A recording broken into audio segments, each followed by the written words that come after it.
અંબિકા દેવી પ્રત્યે તો અતૂટ શ્રદ્ધા અને એ જ પરિણામ સ્વરૂપે આજે આ પરિવારજનો શ્રદ્ધાંજલિ રૂપે આ ગિરનારની મહાયાત્રા અર્પણ કરવા ચાહે છે.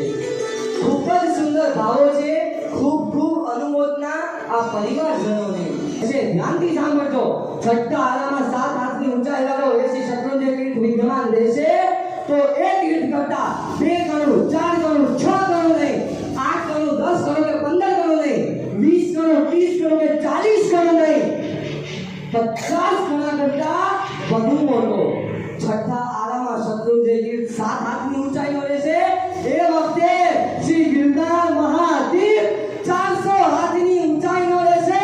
400 હાથની ઊંચાઈનો રહેશે. પૂર્ણાયક શ્રી દેવીનાથ દાદાનું જિનાલય સંપૂર્ણ પાયાથી માંડીને અંત સુધી વિશ્વનું એકમાત્ર ગ્રેનાઇટનું બનેલું જિનાલય આજે પણ ગિરનારમાં વિદ્યમાન છે. આજે પણ ગિરનારમાં વિદ્યમાન છે.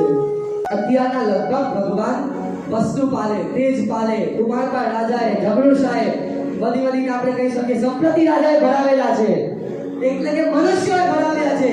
જ્યારે આ પરમાત્મા 5મા દેવલોકના બ્રહ્મેન્દ્ર દ્વારા આ પ્રતિમાનું નિર્માણ થયેલું છે. આ પરમાત્મા એટલે વિશ્વના સૌથી પ્રાચીન ભગવાન કોઈ રાજા કે મનુષ્ય નહીં, સાક્ષાત 5મા દેવલોકના બ્રહ્મેન્દ્રએ આ પ્રતિમાનું નિર્માણ કરેલું. પોતાના ઐરાવત હાથી પર બેસીને ત્યાં આવ્યા અને જેવો હાથીએ ત્યાં ગિરનાર તીર્થમાં પગ મૂક્યો ત્યાં મોટો ખાડો પડી ગયો. ઉદ્ઘોષણા કરી સૌધર્મા ઇન્દ્રએ, હે દેવતાએ,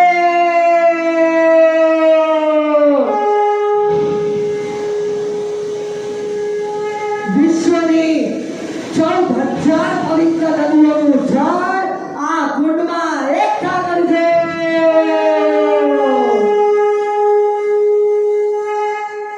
વિશ્વની 14,000 નદીઓનું નીર જેમાં એકત્રિત કરવામાં આવ્યું છે અને આ જ જળથી દેવીનાથ દાદા મોરનાયક પરમાત્માનો અભિષેક કરવામાં આવતો.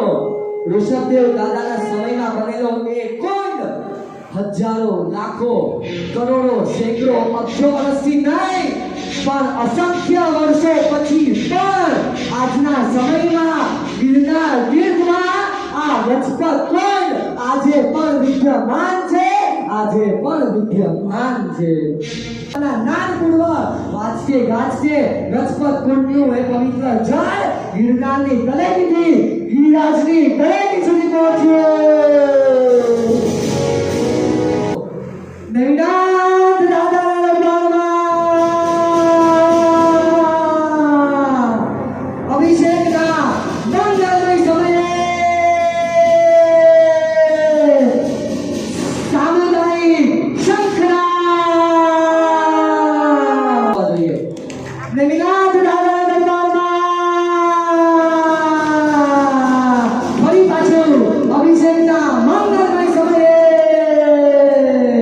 યાત્રિકો દ્વારા સામુદાયિક તાલીઓના 1 2 3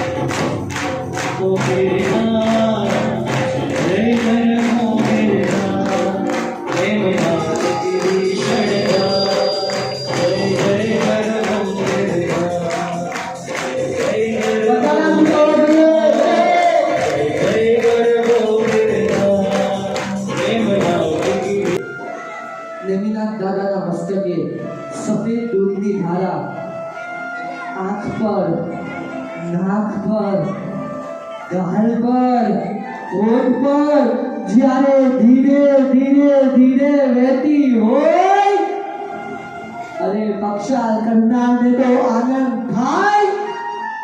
બહાર ઉભેલા જે યાત્રિકો જોઈ રહ્યા છે ને, એક યાત્રિકની આંખમાં હર્ષના આંસુ હોય. વાહ દાદા વાહ, આજના દિવસે દાદાના અભિષેક કરીને મારો આત્મા પણ આપની જે મોક્ષગામી બને આ તીર્થ ભૂમિની રક્ષા કરવી, કોઈ પણ ભોગે આ તીર્થનું રક્ષણ કરવું એ મારી ફરજ છે.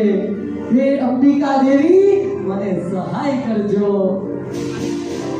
ઊંડો શ્વાસ લીધો, અંબિકા દેવીને યાદ કર્યા મનમાં અને ભાવજી બોલ્યા, બેટરશા મંત્રી, શ્વેતાંબર સંપ્રદાય વતી 28 માંથી 30, 32, 36 નહીં, 38, 40, 42 નહીં, 44, 48, 50, 52 નહીં, 56 ડાળી છે.